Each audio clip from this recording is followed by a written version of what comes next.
नमस्कार दोस्तों, आज फिर मैं आपके लिए ज्ञान से भरी एक कहानी लेकर आया हूं। ये कहानी है गौतम बुद्ध और एक दुखी भिखारी के बीच की, जिससे जीवन का बहुत अच्छा ज्ञान मिलता है। एक बार महात्मा बुद्ध एक गांव में अपने शिष्यों सहित घने पेड़ की छांव के नीचे बैठे थे। आसपास के गांवों से बहुत से लोग अपनी मानसिक समस्याएं लेकर महात्मा बुद्ध के पास आ रहे थे।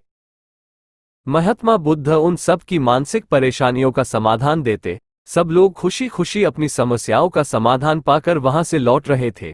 वहीं से कुछ दूर बैठा लोगों को बुद्ध के पास जाते देख एक दुखी भिखारी अपने भाग्य को कोसता हुआ यही सोचने लगा। पहले तो ये लोग दुखी मन से मुंह लटकाए उन महात्मा के पास गए थे, और अब इतना खुश होकर कैसे वापस लौट रहे हैं। आखिर माजरा क्या है, जरा मैं भी जाकर देखूं कि वो महात्मा ऐसा कौन सा खजाना बांट रहा है इन लोगों को। वे इतने प्रसन्न हुए कि उनके चेहरे लाल हो गए। जब वो दुख भिखारी कुछ नजदीक गया तो उसने देखा कि ये महात्मा तो लोगों को प्रवचन देकर लोगों के दुख का निवारण कर रहे हैं। ये देखकर भिखारी के मन में भी तीव्र इच्छा हुई कि क्यों न मैं भी इन महात्मा को अपना दुख बताऊं।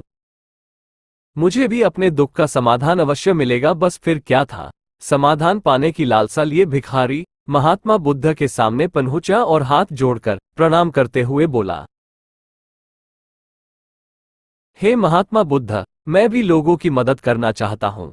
मुझे लोगों की मदद करने की बहुत इच्छा है, लेकिन मैं कैसे मदद कर सकता हूँ?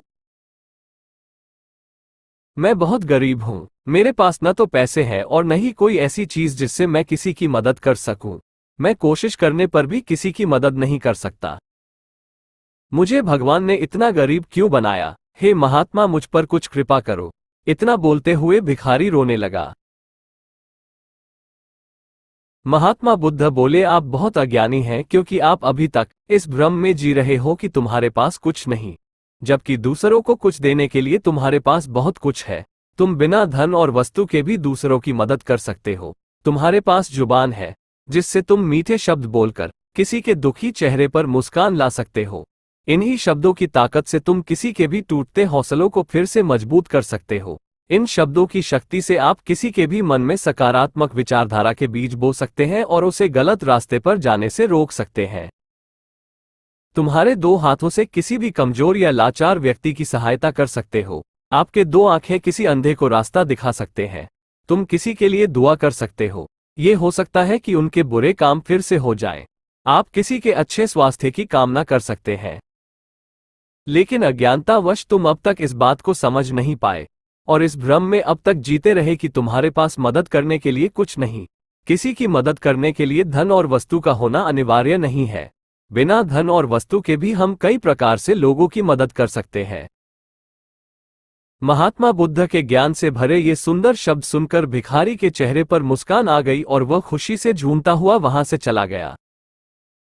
इस बुद्ध मॉरल स्टोरी से हमने क्या सीखा?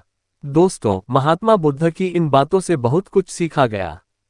आजकल बहुत से लोग ये सोचकर दुखी होते हैं कि मेरे पास ये नहीं है, बल्कि जो आपके पास है उसी में संतुष्ट रहना सीखें और बिना मतलब के लोगों की मदद करें।